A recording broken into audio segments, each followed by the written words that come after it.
Assalamualaikum warahmatullahi wabarakatuh. Berjumpa kembali di channel Belajar Sambil Ngopi. Di video saya yang ketiga ini masih konsisten membahas tentang soal-soal TWK, HOTS, dan penalaran. Baik, sahabat semua, langsung saja saya mulai. Soal pertama. Perhatikan tahapan berikut ini.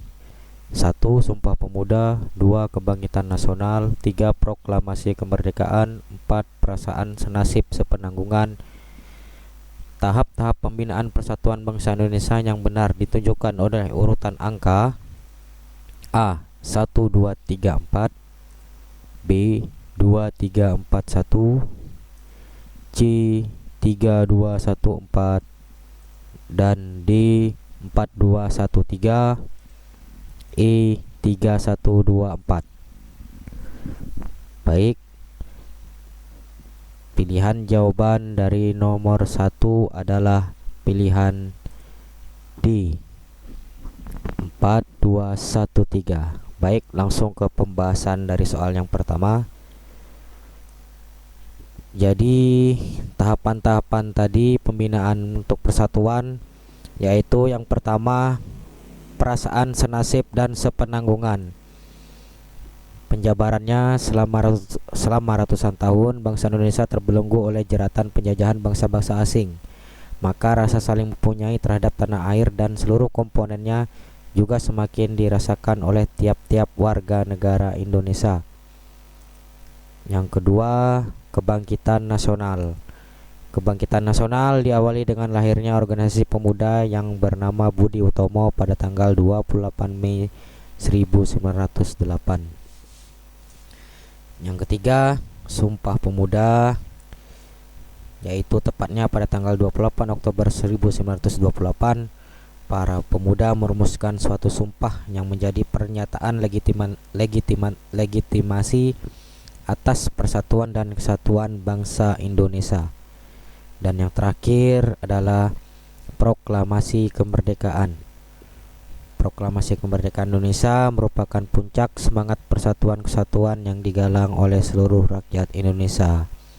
Jadi tahapan-tahapan pembinaan persatuan tadi ya, sahabat harus selalu ingat urutan-urutannya dari yang pertama sampai nomor 4. Baik, selanjutnya kita ke soal nomor 2. Sudah sejak lama nenek moyang kita mengenali paham animisme dan dinamisme. Sekitar 14 abad pengaruh agama Hindu, 7 abad pengaruh agama Islam, dan 4 abad pengaruh agama Kristen. Pengalaman sejarah seperti ini membuat Soekarno mengungkapkan dasar paham A. Ketuhanan yang Maha Esa, B. Ketuhanan yang Maha Esa dengan menjalankan syariat-syariat Islam bagi pemeluknya, C. Ketuhanan yang berkebudayaan, D. Paham kebangsaan, dan E. Paham internasionalisme. Silakan di skip dulu sahabat semua dari soal nomor 2. Kira-kira mana ya pilihan jawaban yang dimaksud oleh soal nomor 2? Baik, kalau sudah selesai di skip, untuk soal nomor 2 ini jawabannya adalah yang C, ketuhanan yang berkebudayaan. Baik, kita langsung ke pembahasannya. Frasa ketuhanan yang berkebudayaan ini muncul dalam pidato Soekarno pada tanggal 1 Juni 1945. Setelah beliau menjabarkan 4 sila, yaitu kebangsaan Indonesia, internasionalisme atau perikemanusiaan, mufakat atau demokrasi, dan kesejahteraan sosial. Bangsa Indonesia bukan saja bertuhan, tetapi masing-masing orang Indonesia hendaknya bertuhan dengan Tuhannya sendiri. Yang Muslim bertuhan menurut petunjuk Nabi Muhammad SAW, yang Kristen menyembah Tuhan menurut petunjuk Isa Al-Masih, yang Buddha menjalankan ibadatnya menurut kitab-kitab yang ada pada mereka, dan begitu seterusnya agama-agama yang lain. Marilah kita semuanya bertuhan. Hendaknya negara Indonesia adalah negara yang tiap-tiap orangnya dapat menyembah Tuhannya dengan cara yang leluasa. Begitu frasa yang disampaikan oleh Bapak Insinyur Soekarno bahwa pada zaman dulu memang nenek moyang kita sudah mengenalkan animisme dan dinamisme, dan begitu seterusnya sampai pilihan yang C ini kita pilih sebagai jawaban dari soal nomor 3. Baik sahabat semua, kita ke soal berikutnya, yaitu soal nomor 3. Setiap warga masyarakat perlu mengupayakan persatuan dan kesatuan dalam bingkai kebinekaan. Untuk itu yang perlu ditumbuhkan dalam diri setiap warga masyarakat adalah A. Mengurangi kegiatan-kegiatan sosial keagamaan. B. Membatasi munculnya organisasi berlatar belakang kesukuan. C. Membatasi munculnya organisasi berlatar belakang keagamaan.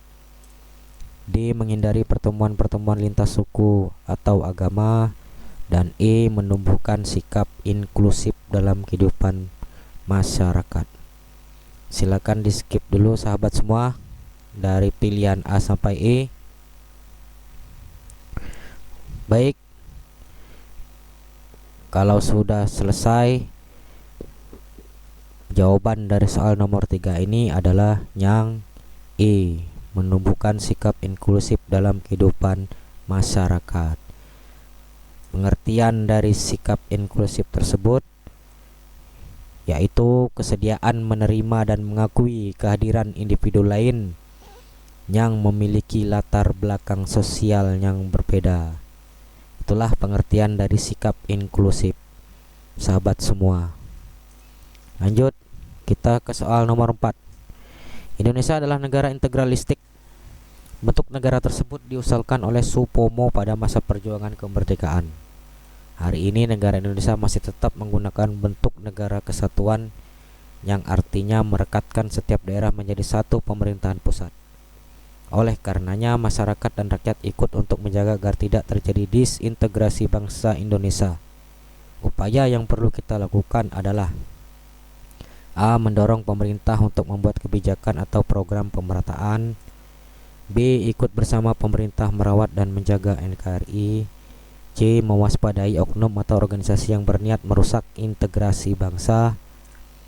D. Ikut bersama pemerintah mengawal Pancasila dan Undang-Undang Dasar Negara Republik Indonesia tahun 1945. Dan E. Memulai dari diri sendiri untuk menjaga keutuhan rumah tangga. Jadi silakan di skip dulu sahabat semua dari pilihan jawaban dari A sampai E. Dan untuk pilihan jawaban dari soal nomor 4, saya lebih cenderung ke pilihan jawaban yang E. Memulai dari diri sendiri untuk menjaga keutuhan rumah tangga. Jadi untuk pembahasannya untuk saat sekarang ini, sesuatu yang sangat realistis bisa kita lakukan adalah dengan menjaga rumah tangga, dengan memperbaiki kualitas dari SDM setiap kepala keluarga. Dengan demikian bisa menjadi lebih baik untuk menjaga bangsa dan negara Indonesia. Mungkin kalau dari sahabat semua ada pilihan jawaban yang lain, dipersilahkan untuk komen di bawah ya sahabat semua. Baik, soal berikutnya. Muhammad Hatta aktif dalam berbagai organisasi internasional. Berkat keaktifan Muhammad Hatta dalam berbagai organisasi internasional, bangsa Indonesia dikenal oleh negara-negara di dunia. Pencapaian itu sangat penting karena A. Mempermudah diplomasi yang dilakukan oleh para proklamator dengan para pemimpin negara-negara di dunia. B. Bangsa Indonesia terletak di wilayah yang belum diketahui negara-negara lain. C. Bangsa Indonesia sedang berjuang membangun kredibilitas sebagai sebuah negara merdeka. D. Membuka peluang untuk bekerja sama dengan negara lain di bidang pertahanan dan keamanan. E. Sebagai bentuk upaya untuk mensejahterakan bangsa. Baik, pilihan jawaban dari soal nomor 5 ini adalah yang C. bangsa Indonesia sedang berjuang membangun kredibilitas sebagai sebuah negara merdeka. Karena pada saat itu, sejak diproklamirkannya kemerdekaan Indonesia, peran dan sumbangsi Bapak Muhammad Hatta ini sangat besar sekali bagi bangsa Indonesia. Dan beliau juga seperti yang sahabat-sahabat ketahui bersama, beliau adalah Bapak Koperasi. Jadi pada saat itu, atas jasa beliau, bangsa Indonesia ini diperkenalkan dan sering ikut dalam kegiatan-kegiatan penting yang diselenggarakan oleh negara internasional. Maka dari itu, Bapak Muhammad Hatta berusaha dan berjuang membangun kredibilitas sebagai sebuah negara merdeka. Baik, kita ke soal nomor 6. Maksud dari masa yang disebut sebagai kebangkitan nasional adalah A. Momen lahirnya kesadaran untuk bersatu membalas penjajahan Belanda. B. Masa ketika munculnya kesadaran untuk bersatu memperjuangkan kemerdekaan. C. Masa ketika munculnya kesadaran untuk mendirikan organisasi-organisasi politik. D. Momen lahirnya kesadaran bersama secara nasional untuk bersatu memperjuangkan kemerdekaan. Dan E. Masa ketika muncul kesadaran kaum intelektual dan terpelajar baik dari dalam negeri maupun luar negeri mengenai arti dari sebuah negara. Jadi sahabat semua, dari soal nomor 6 ini, kalau sudah ada yang menentukan pilihan jawabannya, baik, untuk soal nomor 6 ini jawaban yang paling tepat yaitu yang B. Masa ketika munculnya kesadaran untuk bersatu memperjuangkan kemerdekaan. Pembahasannya, kebangkitan nasional adalah masa di mana bangkitnya rasa dan semangat persatuan, kesatuan dan nasionalisme serta kesadaran untuk memperjuangkan negaranya. Seperti yang sahabat ketahui bersama, kebangkitan nasional yang merupakan kebangkitan bangsa Indonesia yang mulai memiliki rasa kesadaran nasional ditandai dengan berdirinya Budi Utomo tanggal 20 Mei 1908 dan lahirnya Sumpah Pemuda tanggal 28 Oktober 1928. Kita ke soal nomor 7. Pernyataan di bawah ini yang tidak termasuk alasan rasional pembukaan Undang-Undang Dasar 1945 mempunyai kedudukan yang tepat, kuat dan tidak bisa diubah atau diganti oleh siapapun adalah A. Mengandung jiwa proklamasi kemerdekaan 17 Agustus 1945 dan suasana kerohaniaan dari terbentuknya negara Indonesia. B. Memuat tujuan negara Republik Indonesia dan dasar negara Pancasila. C. Menjadi acuan dalam perumusan pasal-pasal Undang-Undang Dasar 1945. D. Menjadi pedoman dalam perumusan pasal-pasal UUD 1945. Dan E. Pembukaan merupakan satu kesatuan dengan batang tubuh Undang-Undang Dasar tahun 1945. Jadi sahabat semua harus berhati-hati dalam membaca pernyataan atau soal. Yang ditanya di sini adalah yang tidak termasuk alasan rasional. Jadi jawaban dari soal nomor 7 ini yaitu yang E. Pembukaan merupakan satu kesatuan dengan batang tubuh Undang-Undang Dasar tahun 1945.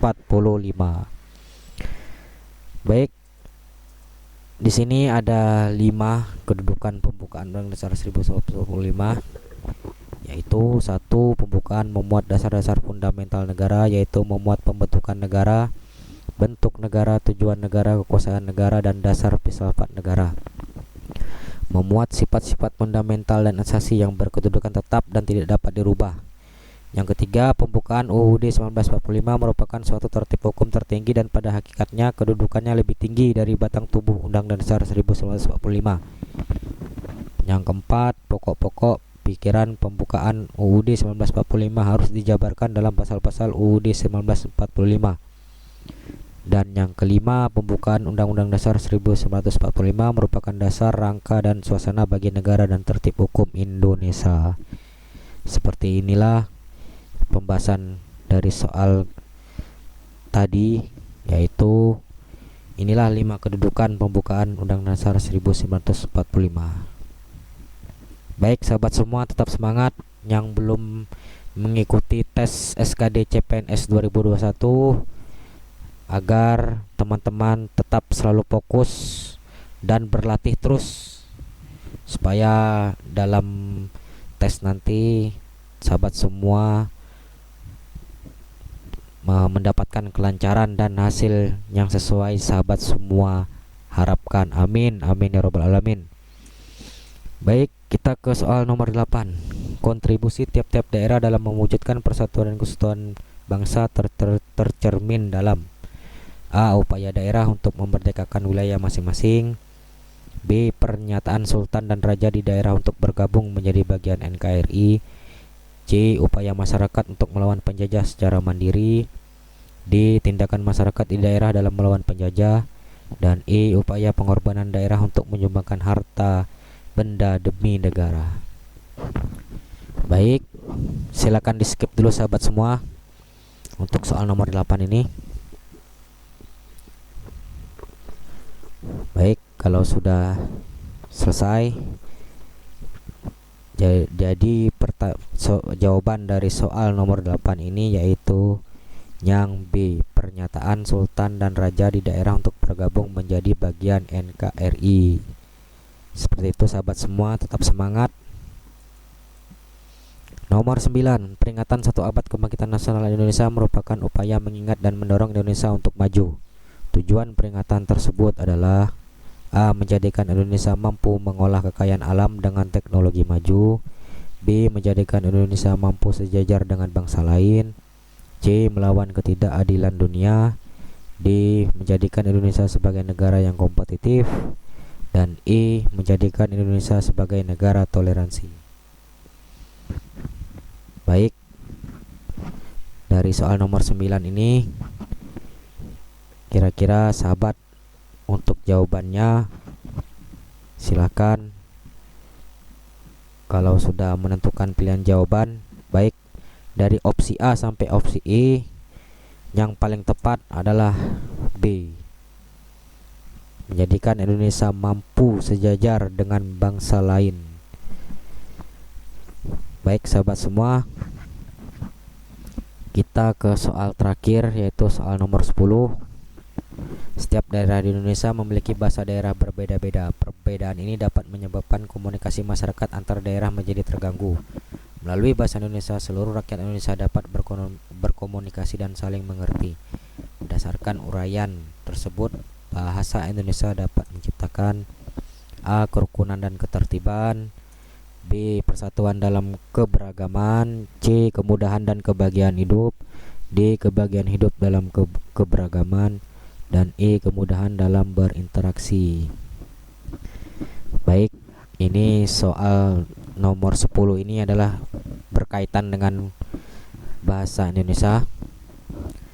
Jadi kira-kira untuk opsi pilihan dari A sampai E, yang paling tepat adalah